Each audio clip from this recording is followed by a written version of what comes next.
2024 is already halfway over and it's had its fair share of hits and misses. And in today's video, we will be ranking our top 5 least favorite horror movies for the first half of 2024. Let's get into it.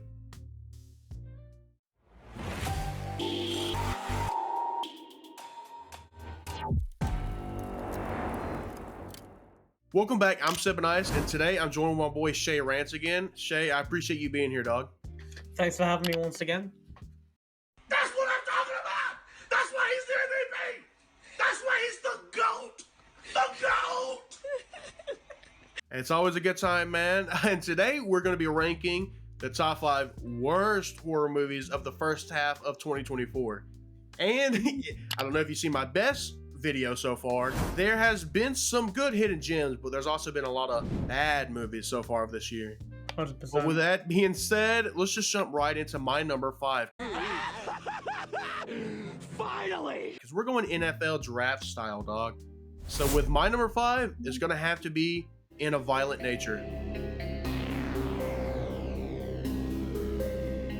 To me, like I said, it's a borderline walking simulator. The actor was great. Yeah, the actor for the movie was great. You know, the killer guy, he was great. He did good, but the rest of the acting, not very good. The dialogue wasn't, it was a little spotty. The audio wasn't great. It had maybe 2 good kills. And while major redeeming factor is obviously the practical effects for those gory kills it does have, and the fact that you do follow the killer for 99% of the movie. And so that is a cool, refreshing take. But I think what would have helped this movie out a lot is just to be like a short film, maybe like 30 minutes long, because there's just too many scenes of like 5-minute scenes of him walking through the woods. Well, my number 5 is actually Night Swim.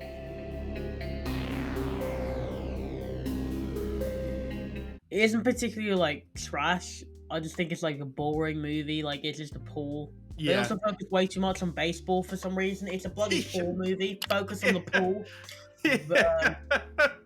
Yeah, I was a pitcher for the Brewers. Yeah. Oh, also I have that swimming pool over there. But yeah, I used to play baseball. You know, I occasionally throw ball every now and then. Pretend that I threw something there, will you? But yeah, I mean, it was not a bad movie by no means. Like, it wasn't god awful, but it wasn't great. Now going to one where the plot wasn't all over the place, but that's because it copied another movie, and that's The Strangers Chapter 1. Coming in at my number 4 is the recent remake of the 2008 classic. And where that one succeeds, this one fails because it tries to completely rip it off and change just a very minute number of things. And those things it does changes, it's not a good change. Yeah. And by God, don't get me started on the ending. I have a whole run that I'm gonna get into this with, but it's not my number 4, so I'm not going to yet. Spoiler alert for one of his. You know, I know you're gonna talk about a certain aspect of it, so I'll leave that to you because you're the expert on that field. I'll leave that part to you. You'll see what we're referring to once his comes up. I know it's setting up a sequel, and then, you know, the third movie has like a trilogy or whatever, but my God, did it end on the biggest cliffhanger they can think of. Yeah. And I despise cliffhangers. After watching season 6 cliffhanger with my boy Glenn, dude, and Walking Dead,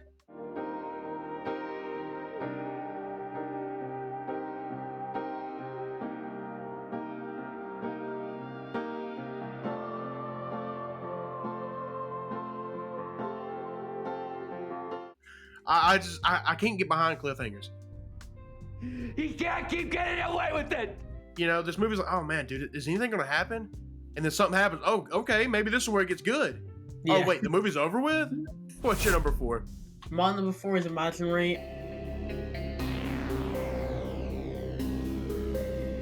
And I only have about like a few words to say about this. This one sucks. I don't find teddy bears scary. So yeah. I completely agree. Because you know what's crazy? What? My number 3 is Imaginary.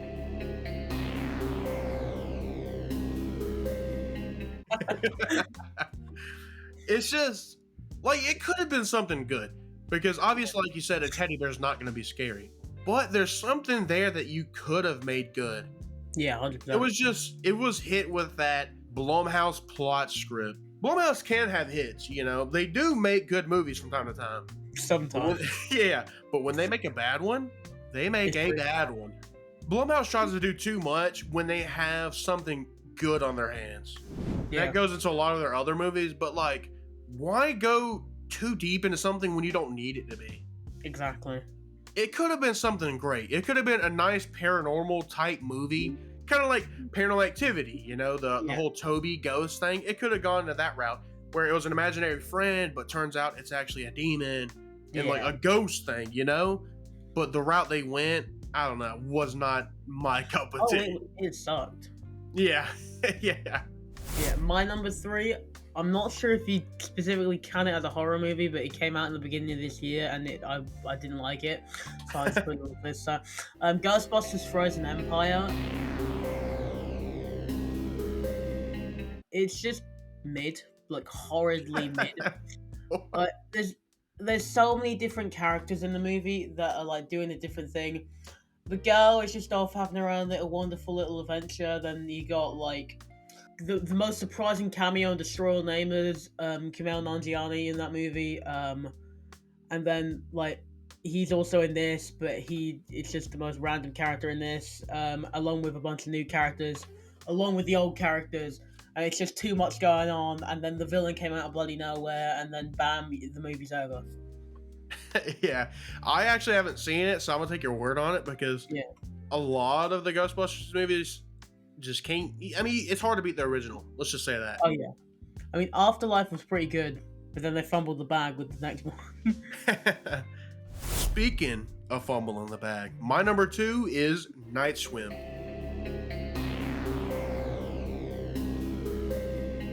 Let's go. You know, a swimming pool horror movie. Imagine being in a writer's room for this team. They're like, all right, we need a horror movie. Let's think of ideas. What's scary? And the guy's in the corner just, you know, like puff on a cigarette or something. Dude's like, a swimming pool. He probably can't swim. The guy, and like the boss is like... He's the person who was like thrown into a pool as a child and was like horribly horrified. And then the boss looks up and is like, say that again? Swimming pool. Guys, I got it. Ready? Yeah.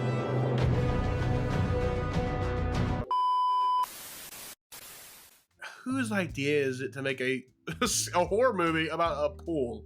I can look that up for you, my good man. Yeah. While you do that, I'll rant a little bit. Okay.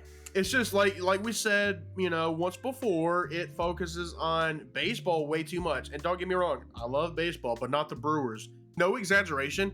It took me 3 times to finish the movie because I just kept getting too bored near the end of it. So the person that you need to like go with all your hate towards Sippin is going to be Bryce Maguire, who wrote and directed this movie. Oh, Bryce, buddy. Me and you gotta have a talk, buddy. No, I mean, honestly, no hate to him, obviously, you know. I mean, I can see why some people would like this movie, but to me, it's just a bland, basic horror movie with a premise that's just not the greatest, because it's a swimming pool at the end of the day, dog. Just drain it or leave.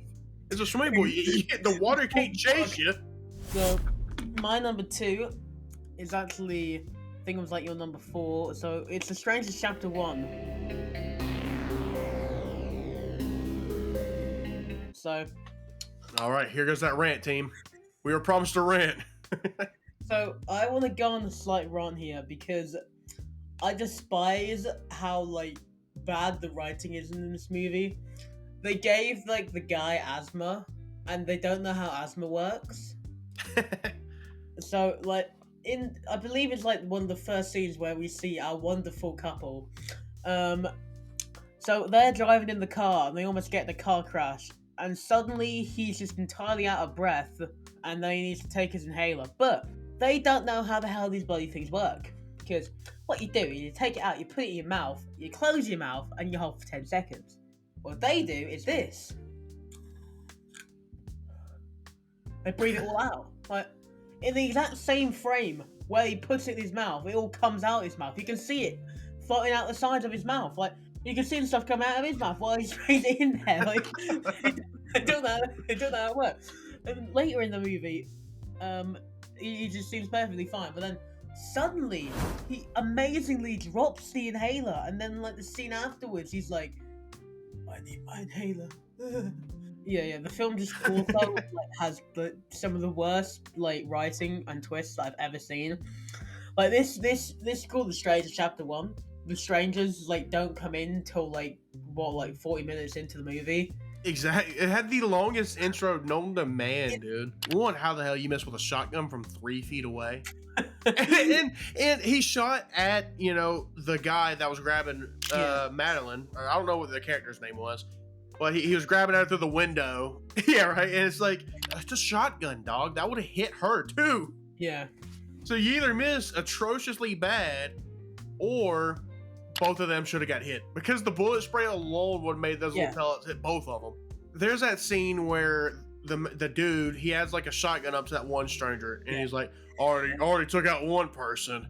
I'll do it again. It's like, then do it, dude. You have him right there.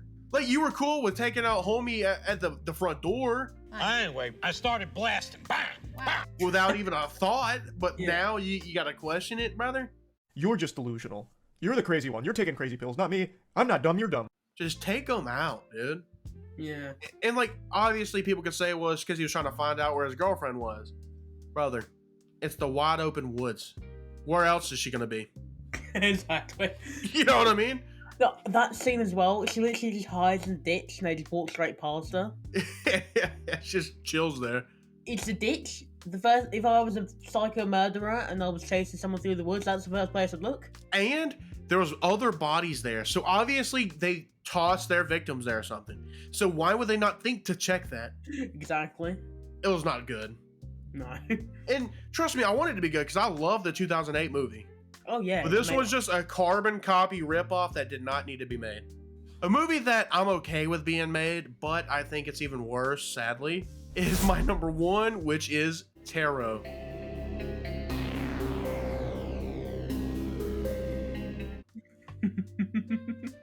Fair enough. It's also my number one.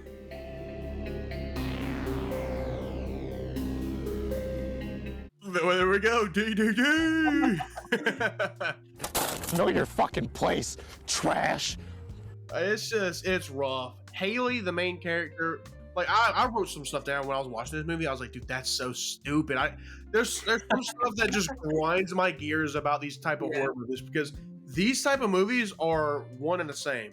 The Bye Bye Man, Truth or Dare, whatever. It's all teens doing something like a child's game or saying something, whatever, that causes a bunch of them to die, and then they go and find some older lady that teaches them how she survived a previous one, and then she inevitably gets killed before the finale. Yeah. So they're all the ripoffs of the same thing. Haley runs to save Madeline, the girl on the bridge when she's running from the demon thing. But as soon as something happens, she stops running. It's like, you see her getting grabbed. Keep running. Why stop now? You done ran a country mile to help her. Why give up now? Exactly. And then she complains. She goes up to her like ex-boyfriend or whatever. She's like, I was right there and I couldn't save her. Well, yeah, brother, because you stopped going. You stopped moving. Yeah. What did you think was going to happen? You think the demon thing was going to be like, all right, bro, you got 30 more seconds. You coming or not? It's just, come on, man. I don't like it. Yeah. There we go. I can't remember half the stuff that happened in it, man. I watched it at like 3 a.m. when I was bored. Paxton, my boy Ned Leeds from Spider-Man. I was excited to see him this movie. Paxton? Yeah, he's called from Hostel, yeah. Kind of ironic. Disgrace to the name. No, bring out the MP. Hang on. Yeah. Look at that handsome man on the back there. Yeah, that's the OG Paxton. Paxton acts like he wants to know about horror or true crime. Like, he's like, all these true crime podcasts always say to do this, so let's don't do that. But immediately does the wrong thing by walking away. It's like, you just complained to your friends about doing like, the true crime horror podcast says you're not supposed to do that. But you know what? I'm gonna do the bad thing. Reverse Brandy Meeks. He does exactly. He says he's not going to. Why say it? Why make that his character and then him just not do it when the push comes to shove? Yeah. You know what I mean? Like, it could have been a cool scene where he did technically survive, spoiler alert, but Yeah. it could have been a cool scene where, you know, because he did get attacked in the movie, but it could have been a cool scene to use as like a, even though you follow by all the rules, that doesn't mean you're safe. Yeah. You know, it could have been something like that, but no, they're going to completely do a 180 with his character and he breaks the rules he sets. Yeah. But that's our number one. There's been a couple big stinkers for this year so far, but this is only the first half. It could get worse. Who knows? It could change up by the end It of does. Newsflash. it. Yeah, it does. It does. But stay tuned to that because that'll happen for the second half of the year video. But I appreciate my boy Shay being here with me. Yes, sir. I appreciate you, team, and stay chill, and I will see you next time. I gotta make sure that setting stays the same.